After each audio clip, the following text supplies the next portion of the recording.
Akomeje ubwo mbaye nyampinga y'u Rwanda ahangaha twese we went through high school sibyo hari abantu babonye amanota meza hari n'abantu babonye amanota mabi oya that's nothing nagujye ngibyo gomba kwimparinga abantu babonye amanota mabi sibyo we need to work hard ariko ubuzima burakwigisha sibyo I always believe if you go through something Imana ikunyuza mu kintu kugira ngo wige cyangwa uzakigisha abandi and ubwo ni nyampinga byashyushye mu rugo ni njyewe abandi bana batanu ntago tubareba ni Naomie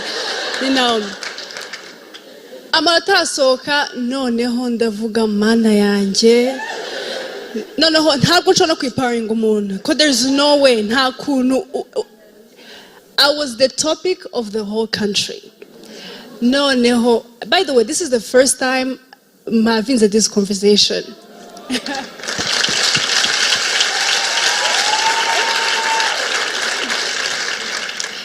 So urumva rero ubwo ngubwo I started doubting myself. I don't work.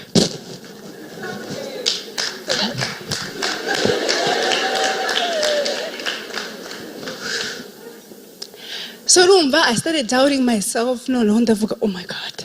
Now I have this crown. I could see my grades. I was like oh my God.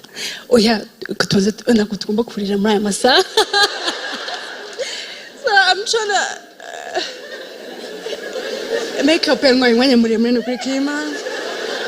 So urumva rero ubwo ama grades yanjye noneho self confidence umva ntayo nari mfite and ubwo covid izamo noneho akugira ngo noneho bayinyamhinga y'u Rwanda to show people what you can do. Noneho twese turi mu rugo and I remember na hege na posting ifoto abantu bakambwira wowe uri umuswa una posting amafoto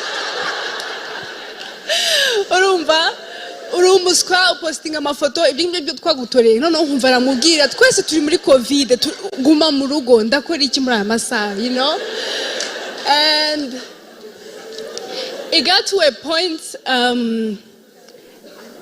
I started praying ko nagize depression noneho numva it was too much noneho ndasenga hari igihe ugera muri ibyo bihe ugasenga ukumva noneho Imana yagiye ahandi yaragusize yarimutse aposo ugasenga noneho ukumva wagenda ahantu ukavuza induru you know ariko Imana yavuze ikintu let me tell you